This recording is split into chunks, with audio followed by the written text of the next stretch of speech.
আমরা হচ্ছে পুকুর খোঁড়ার জন্য ভেগু আনছি রাত 11টার দিকে। আমি গেছিলাম সভা করতে, ওর থেকে ফোন দিছে, আসে দেখি সকালবেলা ভেগু আছে। তো আমার গ্রামে কিসের জন্য যে সকালবেলা আইছে, আসে শুনছে যে ভেগু কার। তারপরে আমাকে ফোন দিছে, মানে ফোন দেওয়া হয়েছে, দিয়ে কছে যে হলো ভেগুর যাই আনিছে সেই মালিক। আমি আর হেলাল 3 জন গেলাম, যা দা দেখি ভাত খাচ্ছে। কে সেটা? সরোয়ার।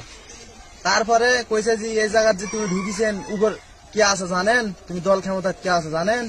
তো বল ভেগু আলো কাছে না ভাই আমি তো জানি না। তো কাছে আমরা হলো বিএমপি মানে নেতা হয়েছি, না হলে ভেগু একটা দিব, আমাদেরকে কর দিতে হবে, এরকম করে কইছে। কত টাকা দিছে?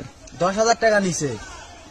চাইছিল কত টাকা চাইছিল মনে করেন যে জয়টা মেসি মাটি যাবে 100 টাকা মেসি পুঁতি চাইছিল। তাতে টাকা হবে অনেকগুলা, 30,000 পার হবে। আমরা করছি অতগুলা টাকা আমরা দিতে পারবো না। একদিন আসে 10,000 নিয়ে গেছে, আবার পরের দিন আবার টাকার জন্য আসছিল, আমরা দেইনি টাকা।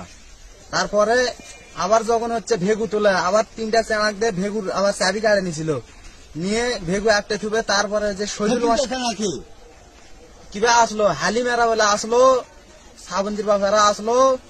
এই যে যখন 5,000 টাকা তারপরে তো ভেগুর চাবি মনে করেন যে আটকে থুইছিল, থুয়ে চাইছিল। পরে আটকাইতে পারেনি। শহীদুল মাস্টার আসে, শহীদুল মাস্টারও আসে এই জায়গা, ওরাও মানে হারে হারে যাওয়া ধরেছে। শহীদুল কিসের টাকা, আমার জিনিস আমার বিল খুঁড়ে ওরাই নিবে, কোনো সমস্যা আছে? দাবিটা কি আসলে কি চাচ্ছে? ওই যে কর মানে ওই যে মানে খুঁড়তে দিব না, এটাই। না, এই যে আপনার আপনি কি চাচ্ছেন? এর বুঝে আমি টাকা দেখ, না হলে আবার দলের থেকে বহিষ্কার হোক। এত মানে অত্যাচার সহ্য হচ্ছে না। মানে যেটা যাবেন সেটা দিয়ে মাথা মারছে, যেটা যাবেন সেটা দিয়ে মাথা মার, কিসের জন্য?